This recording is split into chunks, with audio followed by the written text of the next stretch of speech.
All right, Alexander, let's do an update on what is going on in Ukraine.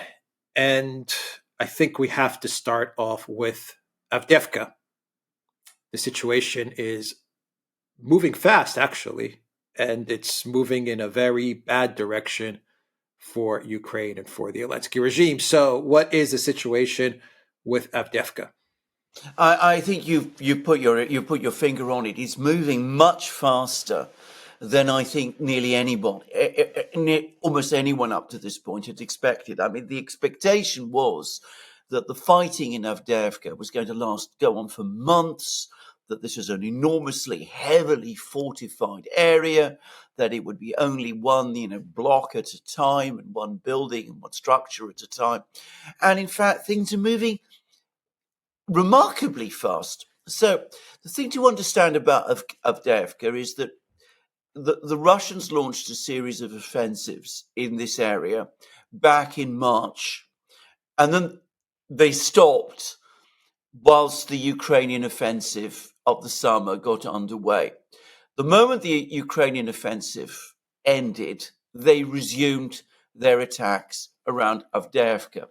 But what they achieved in the fighting in March and early April was that they captured some important villages to the west, to the northwest, and to the southwest of Avdeyevka. So Avdeyevka is now very much in a salient. It is surrounded by the Russians on three sides.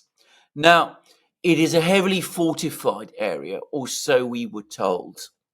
But what happened over the weekend is that the Russians broke through some of the most heavy defenses in the southeast part of Avdeyevka, and it seems the northwest part of Avdeyevka.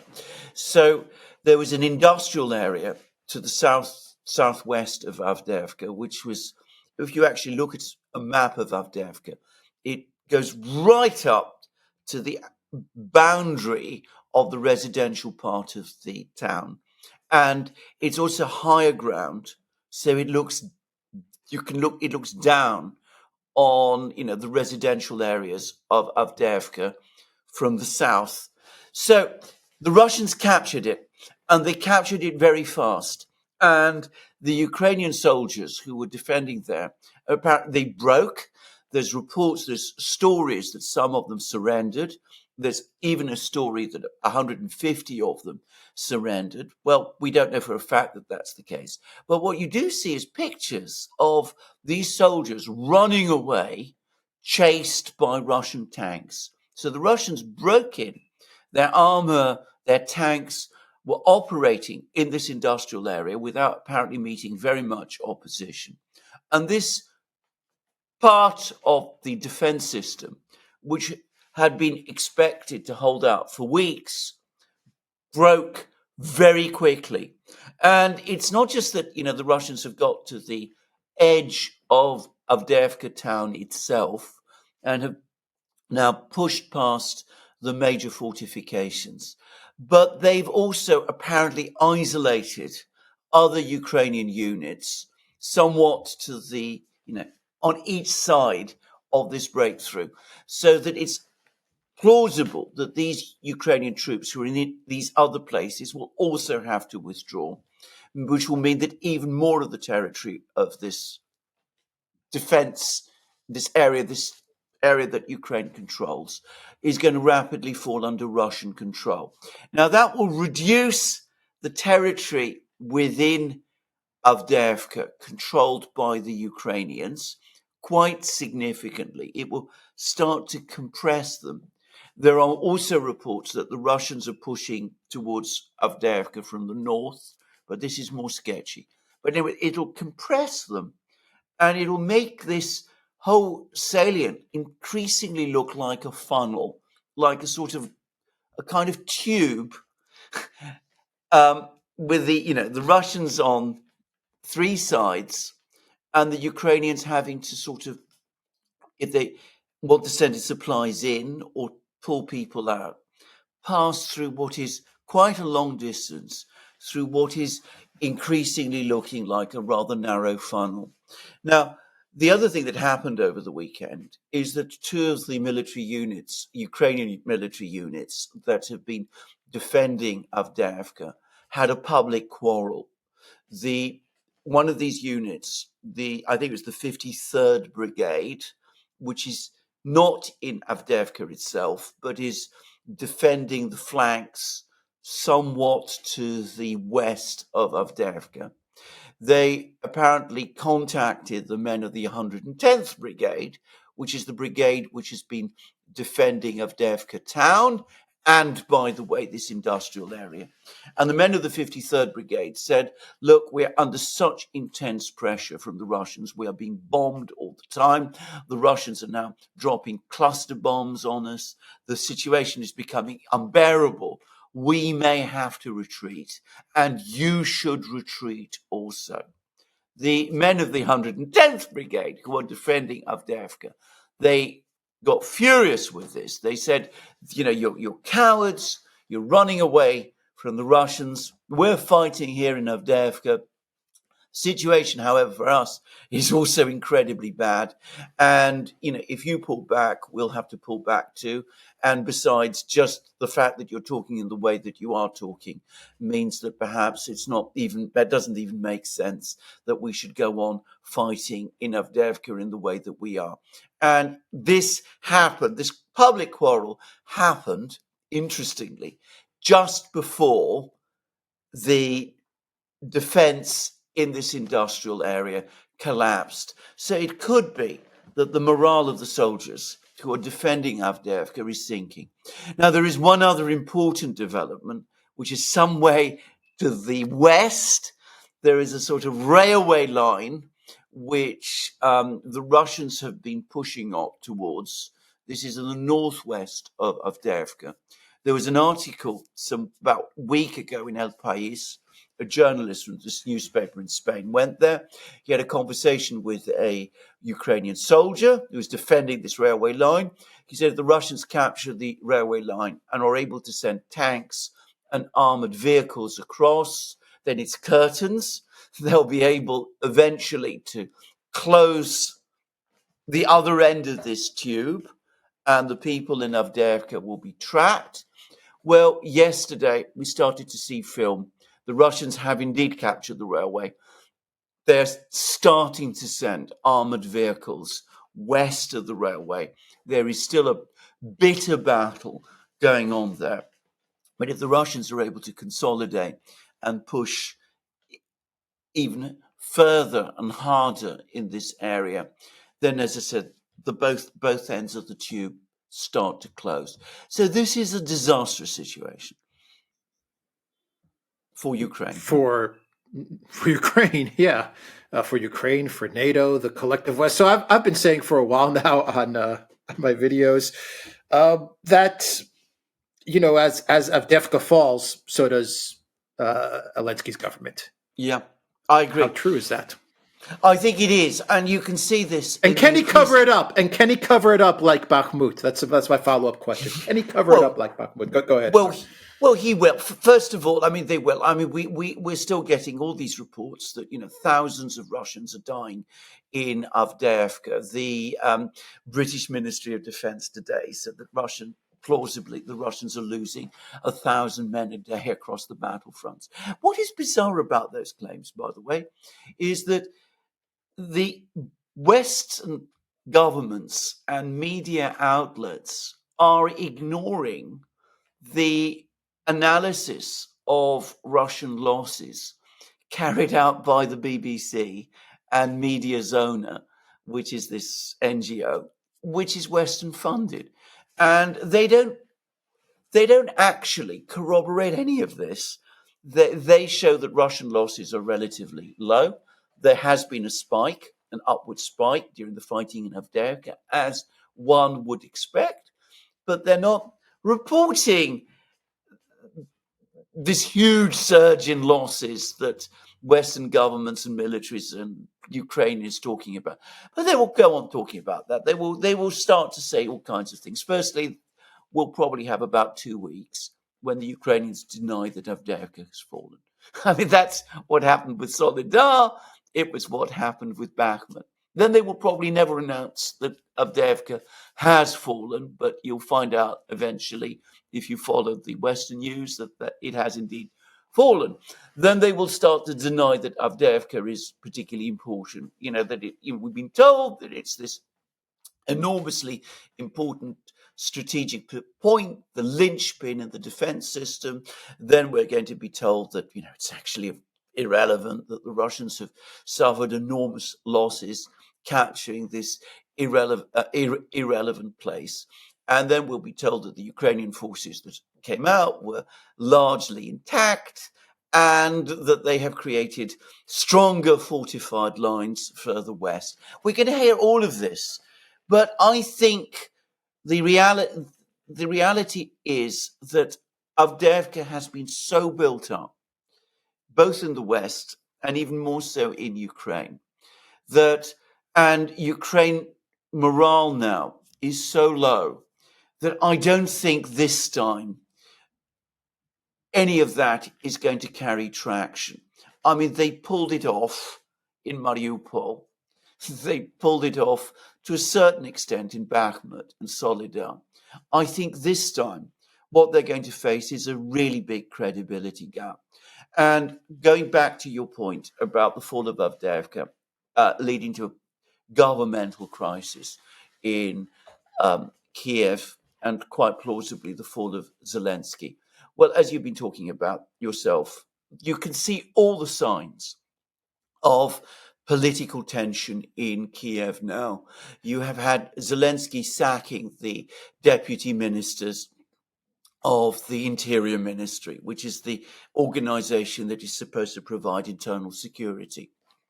You can see lots of talk about a coup, claims that the Russians are trying to organize, a kind of counter Maidan in Kiev. This morning, a report from Ukrainian officials that Putin has given orders to the sleeper cells in Kiev to become activated to launch all of these protests. You have this constant sniping between Zelensky and Zelensky now, which is right there now in the open. You've got the sacking of generals, army generals, and criticisms of army generals. So you can sense the fear and the political tensions building up and growing all the time. So quite plausibly, there will be a political crisis. Quite plausibly, Zelensky's government might fall. I mean, it's not impossible. We are not far from that point. If it survives, it will survive in a fractured form. And only after what I would have thought was a major clear out of other people in the army, in the military, in the Interior Ministry, and then only because Zelensky still has enough backers in the West to see him through. But even that is now under question. Yeah, the West is trying. His backers are trying to get this 60 billion into his coffers, but they're having a hard time. They're going to get something to him in the United States. They'll get something, and I have this sense that Zelensky's big backers are the Europeans. I think like the Germans and the van der Leyens and Borrells. I get the sense that they're the ones that are keeping Zelensky afloat more than the Americans. I mean, that's the sense that I get. But after Avdeyevka, I also get the sense that that he's going to have to Zelensky's going to have to fire somebody, and he might actually pull the trigger and fire Zaluzhny. And he's been warned not to fire Zaluzhny by many people. So I don't know. It seems like Avdeyevka might be the point where all kinds of bad decisions are going to be made, and then they're just going to snowball, and then you have the collective West in panic mode, and they're trying to get money to Ukraine. Maybe perhaps the last big tranches of money to Ukraine. I think you're absolutely right on every single point. Firstly, about the Americans and Zelensky. I think the Americans are absolutely fed up with Zelensky. I mean, Biden and Zelensky didn't get on particularly well. Nobody gets on particularly well with Joe Biden. Even Zelensky doesn't. But I mean, it's well known that they've not um, had an easy relationship. Biden finds Zelensky perhaps insufficiently deferential and insufficiently grateful for all the help he's been getting and all that. But anyway, I think they find him difficult to control. I think they're frustrated by the fact that he doesn't do always what they tell him to do. They've made a big issue about Bakhmut, the fact that he insisted on fighting in Bakhmut, and I don't know to what extent that has any real basis actually in the real facts, but it's the story that you read every day you read frequently in the media in the United States, not by the way in Britain or in Europe. And I think, as I said, that the Americans would love to find some way of getting Zelensky off the scene and replacing him with someone else. And what they want that other person to do, I think it's now fairly clear. We've had comments from Richard Haas. He's just written another article in Foreign Affairs. He's given interviews on MSNBC. He basically is, I think, now speaking for what I think is now the consensus in the US. They want Zelensky off the scene. They had that article about him in Time saying that he was messianic and delusional. They want him off the scene. They want someone else. They want that someone else to talk to the Russians to get a freeze of the war so that the US can concentrate on its elections and can walk away from this problem in Ukraine, which is turning into a serious debacle and a distraction from other things that the United States wants to do in other places in the Middle East, in the Pacific, and all of that. The Europeans, by contrast, have massively invested in Zelensky. And not just the Europeans, but the British. I mean, don't forget the British. They're also a player of a sort in this matter. So they have built up Zelensky into this Churchillian figure. For them, it would be a very hard sell indeed to their own publics to see Zelensky go, especially if it appeared that it was being engineered.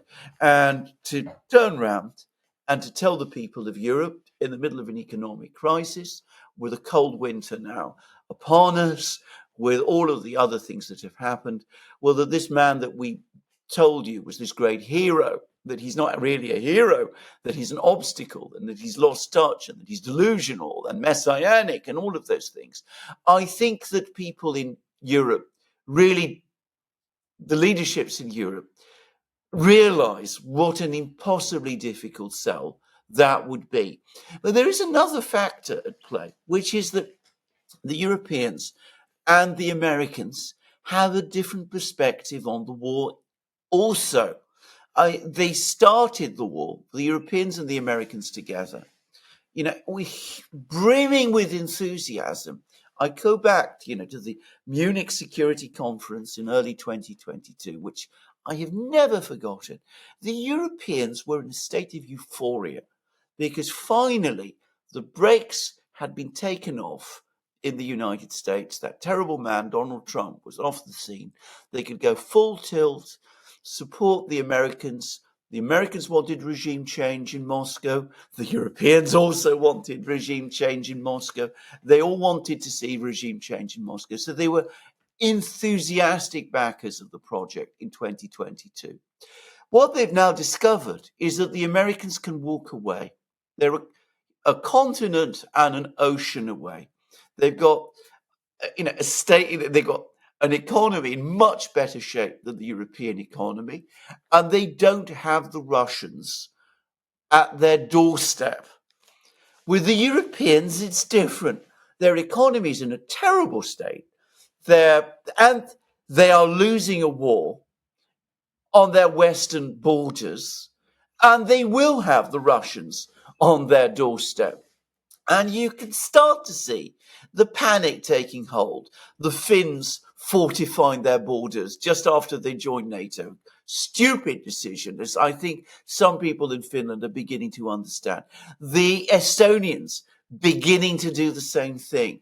The talk about the NATO Schengen area, which is being revived. You can sense the fear and the panic continuing to take hold. And so from the European perspective, they want the war to continue. They can't just switch it off. And that leads them back to Zelensky, because they don't want to see political instability in Kiev. They don't want to see a crisis there. They want this thing holding together sufficiently long in the hope that something will turn up. And always remember something else about the Europeans. When I talk about the Europeans, to be very clear, I mean people like Ursula von der Leyen, the Baerbocks, the Habecks, all of those kind of people. The biggest nightmare for them of all is of a deal done over their heads by the Americans and the Russians. The Americans and the Russians agreeing spheres of influence in Europe, something that would mean that the United States is gradually losing interest in Europe, leaving the Europeans to deal with the Russians on their own. That is, for these people, the ultimate nightmare. And again, that motivates them to continue to back Zelensky and the war, even as they increasingly realize that it's going wrong. That is exactly what Donald Trump should do if he gets into office. If he wins the election, what he should do is he should strike a deal with Putin. Yeah, everyone's going to flip out, but at this point in time, what does Donald Trump care anyway, right? He shouldn't care what people say, what the media says. He should do a deal with Putin, and they should decide the security of Europe. Plain and simple. You don't even need to bring the Europeans in to sit at the table. It should be decided between the United States and Russia. That should be what Trump should do, because let's be honest, there are no European leaders, with the exception of Orban, maybe Fico now, but there are no European leaders that are going to want to sit down and deal with Trump. They despise Trump. They absolutely hate Trump. So if that happens, that would be the way to go about securing stability in Europe. The European leaders are going to freak out. Absolutely. But if you want a stable, secure Europe, you have to get Russia and the United States to agree on that architecture. So I just wanted to say that I've been reading a lot. My final question to you is I've been reading a lot of reports coming out of Europe talking about a potential conflict with Russia. At least it seems like the Europeans are preparing the population for an eventual war with Russia in the next 2, 3, 5 years. The Europeans, they are trying to produce ammunition and weapons. They are trying to ramp up production. They continue to talk about investing money into the war effort. And you're getting a lot of analysts, TV shows, generals, all talking about how Europe needs to prepare for war with Russia. Pavel's statement, the NATO Schengen that you just mentioned. Is it me, or does it feel like the euphoria in the Munich Security Conference about a Ukraine proxy war with Russia? Are you seeing the same type of euphoria, or is it panic on the European side of things to prepare for a war with Russia? And is that even possible? Can Europe go to war? The EU, can it go to war with Russia? And wouldn't there be some neocons in the United States who would be very happy to see Europe smash itself against Russia? Go ahead. We encourage you to ramp up production and smash your entire economy and your entire society against Russia. Are you seeing these reports and then these posts, these articles, these interviews about how Europe needs to ramp up for a war with Russia? Not Ukraine, Europe. Yeah. Indeed, absolutely. These things are everywhere now. They're becoming very common. And of course, what Piotr Pavel said, is very indicative now of a certain type of language which is coming out of a certain type of European politician. And bear in mind, when I say a certain type of European politician, it is important to remember that these are the politicians who are still in control. I mean, we're talking about the political leadership that is in control in Europe at the moment. And yes, they are talking about a war in Russia. Now, in my opinion, it is such a ludicrous, such a fantastical idea that it cannot be put down to euphoria. It is clearly panic. I mean, whereas in the Munich Security Conference, you could see these people were absolutely exuberant. They were exhilarated. They were, I mean, they were in, delight, in rapture, because finally they were going to settle once and for all Europe's Russia problem, which is apparently what they were saying to each other. The Russia problem that has existed ever since the time of Peter the Great. It's incredible to say this, but there was apparently private discussions in which people were using those kind of phrases with each other. I mean, it's astonishing. But this is finally going to happen. We're going to achieve regime change there. It was the assumption was that, under the pressure, the sanctions pressure, Russia would fall apart like a house of cards. Nobody thought that they would not only withstand the sanctions, but go on to become stronger and economically more prosperous and go on to win the war as well. So that was euphoria. What you're getting now is panic. It's all gone wrong. It's suddenly dawning on people that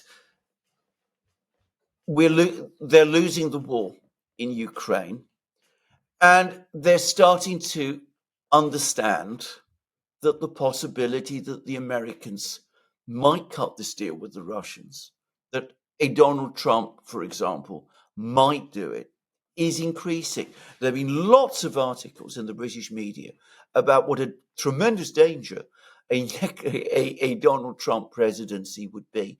And you could tell that behind the language, the way they bring up all these other unrelated topics, the core issue, again, is this fear that Trump and Putin are going to get together and they're going to agree this grand bargain with each other, which Trump had talked about at the start of his presidency, but was never able to execute on. This time, given the debacle in Ukraine, he not only would want to do it, but he might pull it off. And bear in mind, Putin has recently said he can't imagine any kind of reconciliation with the Europeans, but some kind of an arrangement with the United States is possible and even before long likely to happen. So you can see that the Europeans are very, very frightened and panicky about this. So, like people who are in a state of panic, they're going around and telling to each other, well, we don't need the Americans. Even if the Americans go away, we can somehow take on the bear by ourselves. Our GDP is multiple times greater. We're far richer, far stronger than they are. The reality is, there is no way Europe can fight the Russians by itself.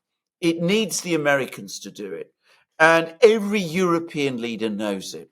If you look at the state of European militaries, they're weaker now than they were in February 2022. I mean, I'm getting more and more reports right across Europe about how the warehouses have emptied. And Olaf Scholz's great plan to build up the German military, enhance its military power, bring it to the point where, it becomes, Germany becomes a great military power again. The reality is things are going in the diametrically opposite direction. It's proved impossible to crank up military production. Shell production is still apparently at around 4,000 rounds a month. The United States manages 28,000 a month. The Russians are probably producing hundreds of thousands of rounds a month.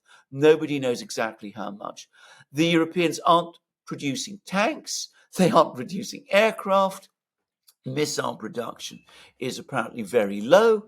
The militaries are growing weaker. The European publics are completely against any idea of a war with Russia or with anyone else. So it's brave talk that these people are engaging with each other. They're trying to tell each other, look, it's, you know, we can't be disregarded.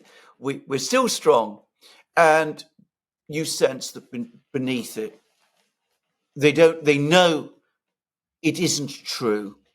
And they know that without the Americans, they can achieve nothing. And that they're starting to panic because they sense that this deal between the Americans and the Russians is coming. All right, let's end the video there. I wonder um, what Putin and Russia would do once this conflict, this battle, Ukraine, which is just one part of this big war. I wonder how Putin is going to leave Russia so that it doesn't have to deal with this European headache. Because we're always talking about the EU. Well, the EU, you said it, the EU wanted to solve their Russia problem, right?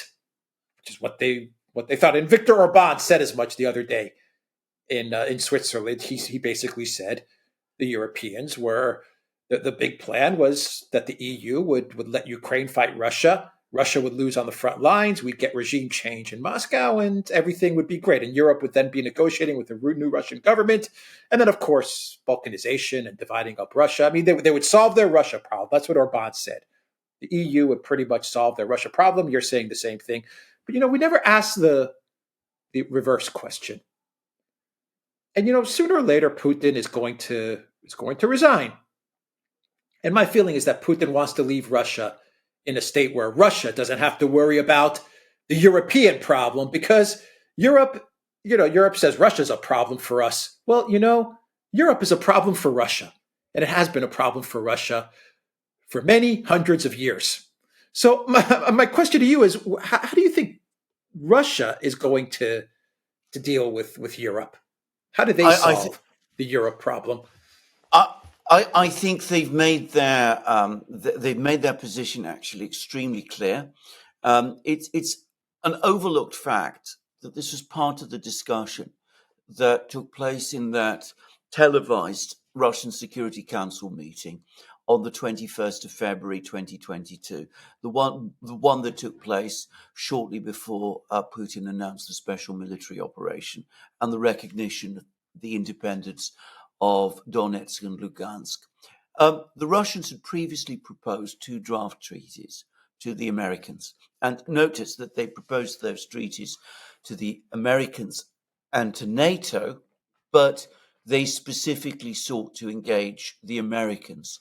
And over the course of that Security Council meeting, I remember various people, including Medvedev, said, one of the things we need to do when we get this war over is we need to revisit the topic of these 2 treaties and get the Americans finally to agree to them. And I think that is exactly what the Russians are going to do. I think Putin has dropped multiple hints about this. I think you're absolutely right. He does want to resolve the situation on Russia's western borders so that Russia can focus on its internal economic and social development. He said so, by the way, again, in a meeting that took place, I think it was in November 2021, when he was addressing the Collegium of the Russian Foreign Ministry. He said, we need to resolve this problem of our western borders once and for all. And that was the treaties that followed.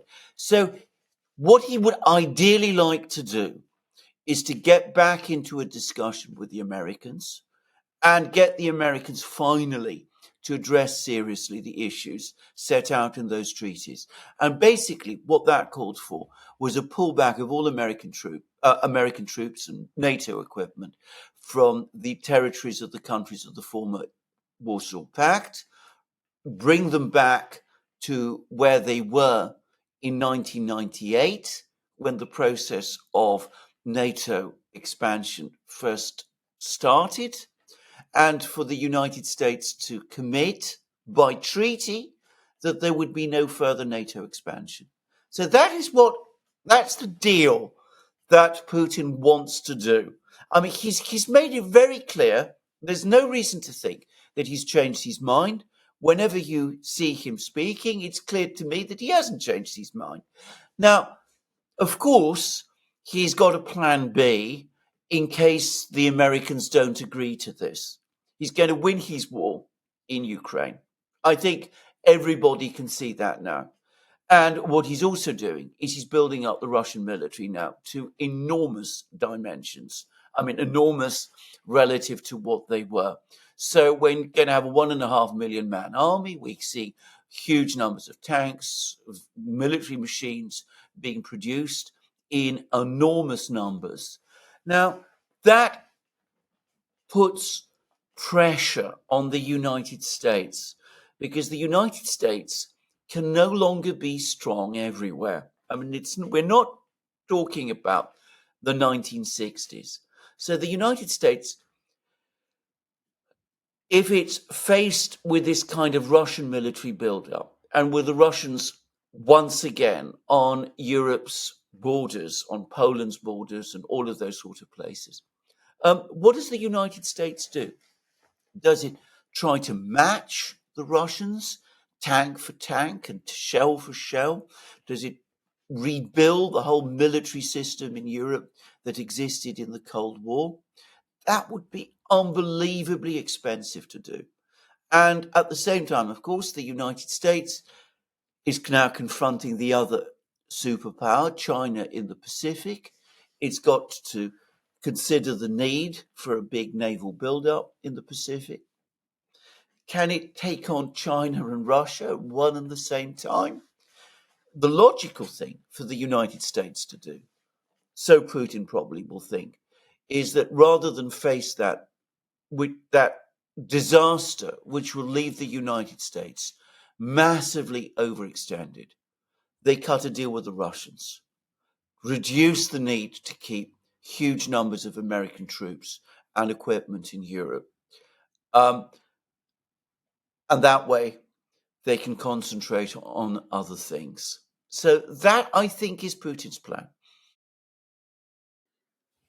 Yeah, he's not dealing with rational people, but we'll see. Well, I mean, as I said, I think he's now reached that point where, if he has to conduct that massive build-up in Western Russia, in what will soon be Western Russia, in other words, former Ukraine, and indeed possibly Belarus as well, he will do it. And he's shown that he has both the political will and the resources to do it, and that the Russians can do it without this undermining their economy. So he will do it. I don't think it's what he would prefer. I think he would prefer a deal with the Americans, but it would have to be a deal that he was confident would stick. And at the time of the draft treaties back in December 2021, one of the things that the Russians said that they wanted to see was that these treaties were actually ratified as treaties. In other words, they would want to vote in the Senate, in the US Senate, binding the United States by treaty. And of course, the political obstacles in the face of that are enormous. Yeah, it's just interesting. I wanted to have this discussion before we wrap up the video, because everyone is always looking at it, at least obviously from the West, but even in our analysis, we're always thinking, well, how are the Europeans going to react, and what are they going to do? And everyone talks about the Russian problem, but no one ever addresses how Russia sees it on their end. Yeah, and it's Russia that has a legitimate grievance or claim or right to say, we need to prevent another catastrophe, another war on in our direction. And so for them, this is a problem, and And I imagine that Putin is going to address that. That's how I see Putin. I see Putin as staying in office in order to make sure that when he leaves Russia in a very secure and safe position. That's how I see Putin's thinking on this, but we'll see. I think you're absolutely right. I think that is absolutely his view. And can I just say, I think, as I said, that the Russians would like to see a deal done with the Americans. But one of the interesting things is that in Russia today, in publication after publication, in commentary after commentary, you start to see increasingly Russian officials, Russian commentators, quoting the famous words of Tsar Alexander III, that when it comes to its security, Russia has only two reliable allies, its army and its navy. So the Russians are basically saying, look, we would like to do this deal, but fundamentally, we don't trust you. If we can do a deal which passes the Senate, that kind of deal, well, we will do it because it benefits us. But ultimately, we're never going back to the illusions of the 90s. We're never going to make that mistake again. We will always maintain a strong military in future, precisely because we have to protect ourselves from the Europeans mostly, but from the Americans to some extent as well. For Europe, by the way, the future, however it turns out, now looks incredibly bleak. The ultimate disaster, in my opinion, would be another military confrontation in Europe. Europe is in no condition to withstand it. The idea of the Europeans being pushed into another kind of indefinite Cold War with a much more coherent and angry and united Russia, and having to depend on the Americans, even at a time when the Americans are overextended. Well, that is a nightmare scenario, in my opinion. Strangely enough, the best possible outcome for Europe, or shall I say, the least bad one, is that Donald Trump is elected and does that deal with Putin. That would be actually, if you really care, you're really concerned about the future of Europe, that is the best deal. That is the best outcome one can now see. Yep. That's exactly right. All right. The Duran.locals.com. We are on Rumble, Odyssey, BitChute, Rockfin, and Twitter X. And go to the Duran shop, 20% off. Use the code VDuran20. Take care.